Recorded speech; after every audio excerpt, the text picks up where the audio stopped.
안녕하세요. 2020년 7월 13일 월요일 아침입니다. 오늘도 하나님 아버지께서 주시는 은혜가 우리에게 가득하기를 소원합니다. 같이 기도하겠습니다. 사랑과 은혜가 많으신 하나님 아버지, 오늘도 주님의 은혜 앞에 나왔습니다. 오늘도 주님께서 주시는 말씀으로 인도함을 받는 귀한 하루 되게 하여 주시옵소서. 예수님 이름으로 기도합니다. 아멘. 여러분, 오늘 말씀은요, 시편 146편 1절에서 10절 말씀입니다. 오늘 말씀부터 150절까지는요, 150장까지는 할렐루야로 시작해서 할렐루야로 끝나는 그런 장르의 시편입니다. 할렐루야, 하나님을 찬양한다 라는 그런 뜻인데요. Praise the Lord, praise the Lord, my soul, 그렇게 영어로 시작하고 있습니다. 하나님을 찬양하고 찬양하라. 두 번 이렇게 이야기하는 것은 강조하는 거죠. 하나님을 찬양할 때 어떤 내용으로 왜 하나님을 찬양해야 하는지 우리가 한번 살펴볼 필요가 있는데요. 2절에 보면 내가 평생 여호와를 찬양했고 내가 존재하는 한 내 하나님을 찬양하겠습니다. 내가 존재하는 한, 내가 살아갈 때까지 하나님을 찬양하겠습니다.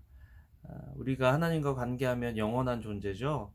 하나님과 관계하는 영원한 존재로서 이것은 내가 영원토록 주님을 찬양하겠습니다라는 두 번의 강조가 됩니다.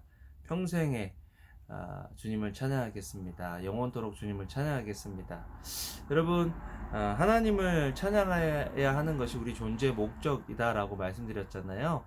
하나님께 찬양이 되기 위해서 우리는 살아간다. 그랜드 캐년이나 또 세코이아 팍에 가서 큰 나무들, 거대한 어떤 그런 풍경들을 보면 절로 찬양이 나오고 경탄하는 것처럼 정말 하나님께서 우리들의 삶을 통해서 찬양받길 원하시고 영광받길 원하신다라는 것, 그만큼 우리가 가치 있고 어떻게 보면 그것보다 더 우리가 가치 있는 삶이다라는 것을 우리는 알 수 있게 되는 거죠. 3절에 보면요, 왕들을 의지하지 말고 사람의 자손들을 의지하지 마십시오. 거기에는 도움이 없습니다. 야곱의 하나님을 도움으로 삼고 그 하나님 여호와를 바라는 사람은 복이 있습니다. 우리가 살아갈 때 찬양한다는 것은 우리보다 나은 존재, 우리보다 우월하고 월등한 존재를 만났을 때, 어떤 그런 대상을 만났을 때 그 대상을 찬양하는데요. 우리가 자칫 잘못하다 보면 사람을 찬양하고 그 찬양하는 사람, 그 대상을 바라보고 기대할 때가 참 많습니다. 그런데 성경은 하나님을 바라고 하나님을 찬양하라라고 지금 권면하고 있는 것들을 보게 됩니다. 여러분, 우리가 찬양한다는 것은요, 좋아하는 것이죠. 또 찬양한다는 것은 추구하는 것입니다. 또한 찬양하는 대상을 우리는 의지하죠. 성경에서 하나님만이 유일하게 찬양을 받으실 분이다 라고 이야기하고 있습니다. 6절에 보면요, 왜 그러냐면 하나님은 땅과 바다와 그 안에 있는 모든 것을 지으신 분이시다. 하나님은 창조주 하나님이시기 때문입니다. 우리는 창조주 하나님을 찬양하는 것입니다. 우리가 지금은 코로나 바이러스로 인해서 어디 이렇게 가서 뭘 구경하고 하기도 참 힘들지만 정말 광활한 바다나 또 사막이나 또 울창한 숲, 놀라운 이런 자연 경관에 가보면요, 경탄하게 되잖아요. 근데 그것을 지으신 분이 하나님이시거든요. 그 모든 피조물에는 하나님 아버지의 능력이 들어가 있기 때문에 그것들을 발견하고 놀랄 때, 그것들에 대해서 그것을 만드신 하나님을 인정하고 인식하고 찬양할 때 하나님께서 영광을 받으시는 것이고, 또한 그것들을 보면서 야, 하나님께서 이것들을 만드신 창조주 하나님이신데 현재 나의 삶 속에서 일어나고 있는 문제나 어려움들도 하나님께 온전히 맡겨야 되겠다라는 그런 생각이 드는 것, 너무나 당연한 일이죠. 지금 우리가 당하고 있는 어려움 있잖아요. 그런 상황 속에서 우리가 봐야 될 것은 하나님이시라는 것입니다. 그런데 찬양을 하게 되면 이 하나님이 어떤 하나님이신지 기억나게 되고, 또 그 하나님과 우리가 어떤 관계인지를 우리가 기억해내게 되고, 또 그 하나님을 의지함으로 말미암아 우리 마음속에 어떤 상황 속에서도 하나님께서 주시는 평강이 우리에게 임할 수 있다라는 거죠. 또한 하나님은 공의의 하나님이시라는 것입니다. 억압받는 사람들을 위해 심판해 주시고 배고픈 사람들에게 먹을 것을 주십니다. 여호와는 갇힌 사람들을 풀어주시고, 여호와는 눈먼 사람들의 눈을 뜨게 하시며 여호와는 엎드린 사람들을 일으키신다. 힘들고 어렵고 소외되고 고통받는 사람들을 위에서 역사하시는 하나님이시라는 것입니다. 두 가지 측면을 생각해 볼 수 있는데요. 첫 번째는 하나님은 우리를 통해서, 믿는 우리를 통해서, 하나님의 자녀된 우리를 통해서, 하나님의 백성된 우리를 통해서 이 공의를 실현하기를 원하신다는 거죠. 심판은 하나님께서 하시지만 힘들고 어려운 사람들을 돕는 공의는 저와 여러분들을 통해서, 우리 교회를 통해서 이루기를 원하신다는 거죠. 이 일을 우리가 감당할 때 하나님께서 이 일을 감당할 수 있는 힘과 능력을 계속해서 지속적으로 공급해 주신다라는 것입니다. 또한 두 번째는요, 우리가 그 약자라는 것을 알아야 돼요. 하나님의 도우심이 없다면, 하나님의 공급하심이 없다면 우리는 철저히 약자입니다.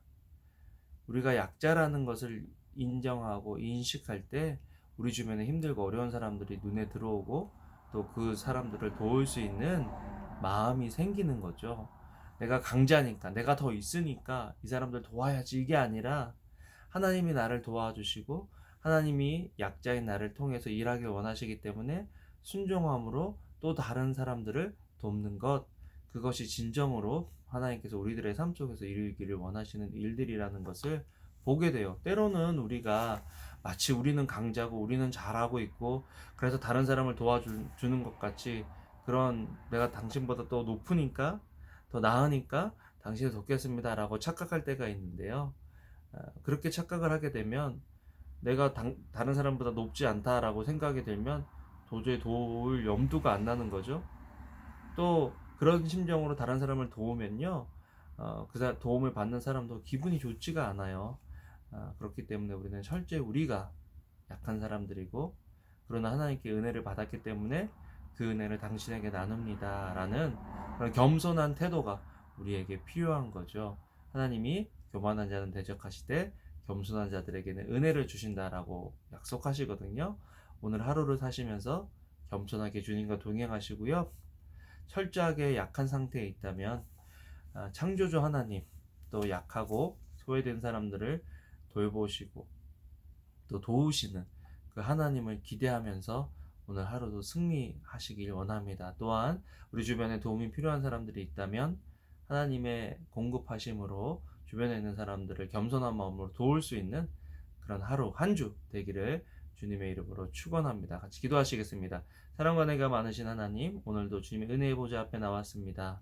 우리에게 주시는 말씀이 우리에게 힘이 되고 또 우리의 길을 인도하는 지침이 될 수 있도록 주여 도와 주시옵소서. 힘들고 어려운 상황 속에서 있는 주님의 백성들 주님께서 기억하시고 어려운 형편 속에서도 주를 찬양하게 하시고, 주님을 찬양할 때 이 어려움을 극복할 수 있는 소망이, 힘이 그들 속에 생길 수 있도록 도와주시기를 원합니다. 치료의 하나님께서 힘들고 어려운 사람들 치료하여 주시옵소서. 예수님 이름으로 기도합니다. 아멘. 여러분 사랑합니다. 오늘도 좋은 하루 되세요.